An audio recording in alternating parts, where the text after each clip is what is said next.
बंगाल के एक सुदूर गांव में एक सुनसान मकान खड़ा था, जिसे सब पोढ़ाबाठी यानी जला हुआ घर कहते थे।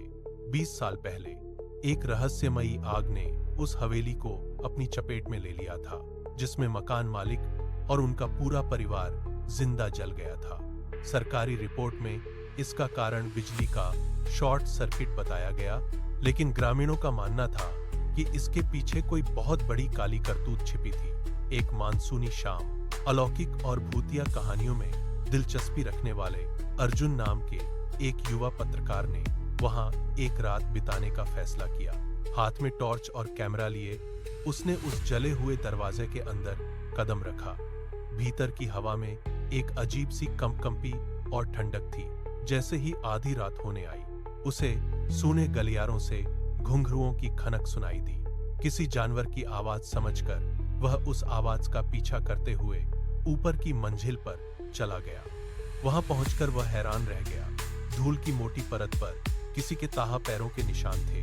छोटे और नंगे पैरों के वो निशान एक बंद कमरे की तरफ जा रहे थे। अपनी हिम्मत जुटाकर अर्जुन ने उस पुराने दरवाजे को धक्का देकर खोल दिया। अंदर उसे लोहे का एक जंग लगा हुआ बक्सा मिला, जिसमें उसी साल के अखबारों के कतरन कटिंग्स थे जिस साल आग लगी थी। एक लेख से पता चला कि मकान मालिक का कुछ रसूखदार लोगों के साथ जमीन का विवाद चल रहा था। एक अन्य लेख में जिक्र था कि आग की लपटें उठने से ठीक पहले गवाहों ने चीखें सुनी थीं। अचानक अर्जुन का कैमरा अपने आप चालू हो गया। कैमरे की स्क्रीन के जरिए उसने देखा कि उसके ठीक पीछे एक धुंधली सी औरत खड़ी है। वह तुरंत पीछे घूमा, लेकिन कमरा बिल्कुल खाली था। तभी घुंघरुओं की आवाज और तेज हो गई और एक फुसफुसाहट गूंजी, उन्हें सच बता दो। खौफ से कांपता हुआ अर्जुन उन दस्तावेजों को समेटकर घर से बाहर भागा।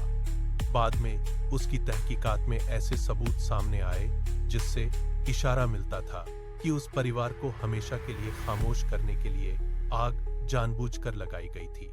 मामला दोबारा खोला गया, जिससे दशकों से छुपा हुआ वह घिनौना अपराध सबके सामने आ गया। आज भी ग्रामीणों का दावा है कि तूफानी रातों में पोढ़ाबाठी से घुंघरुओं की हल्की आवाजें सुनाई देती हैं। कुछ लोगों का मानना है कि उस भटकती हुई आत्मा को आखिरकार इंसाफ मिल गया।